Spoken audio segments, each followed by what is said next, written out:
Today I'm going to talk about capacitors and inductors. Okay, first I'll start with the capacitor.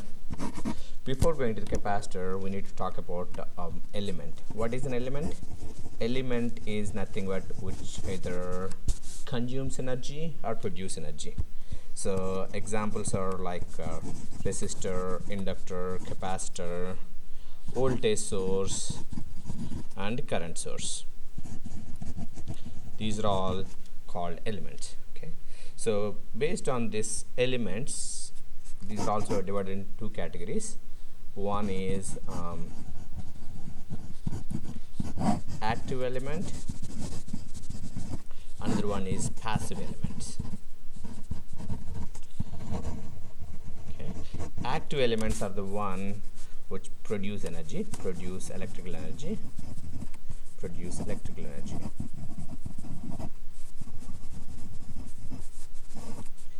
Passive elements are they cannot produce any electrical energy, can't produce any electrical energy.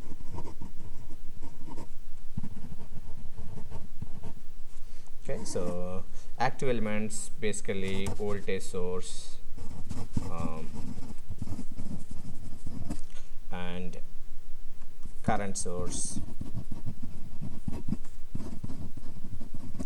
whereas passive elements are resistors, inductors, capacitors, diodes, transistors. These are all passive elements. Okay, now so we're going to talk about capacitor. Capacitor is a passive element, so we're going to talk about capacitor.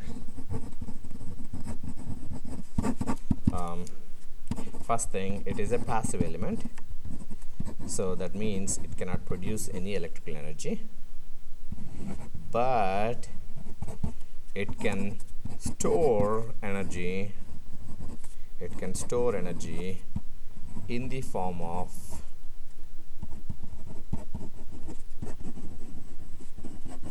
electric field. So it stores energy in the form of electric field. What is electric field?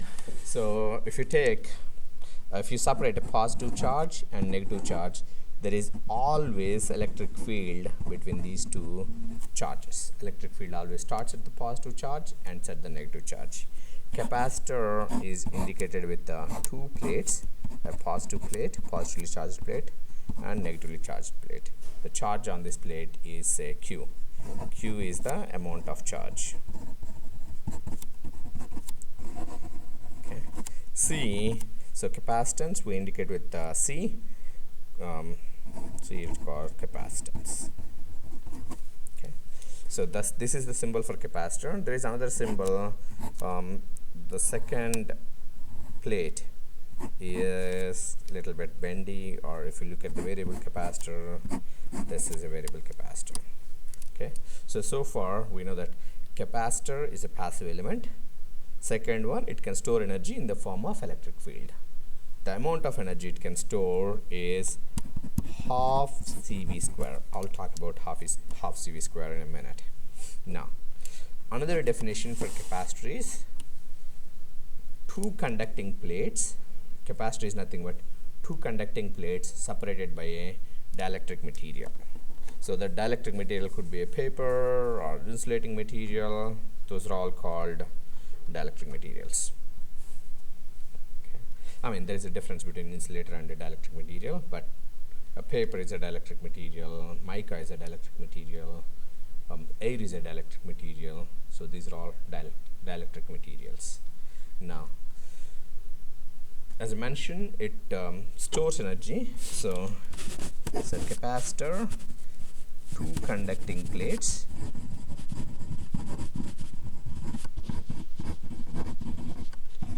separated by dielectric material.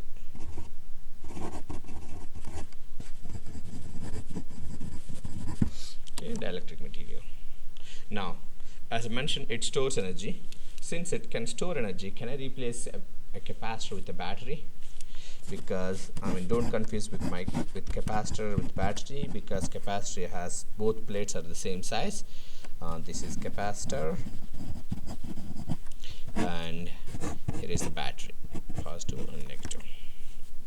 So can I replace a capacitor with battery? No, because battery converts chemical energy into electrical energy and it supply energy in controlled fashion.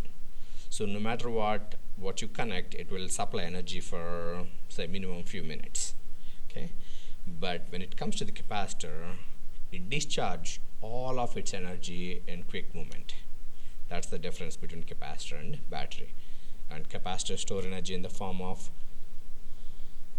electric field. Battery store energy in the form of chemical energy. Okay, so battery discharges its energy in slow fashion based on what resistance you connected. Capacitor doesn't matter what you connect, it discharges all of its energy in quick movement. Okay, so we cannot replace a battery with a capacitor or capacitor with a battery. Okay.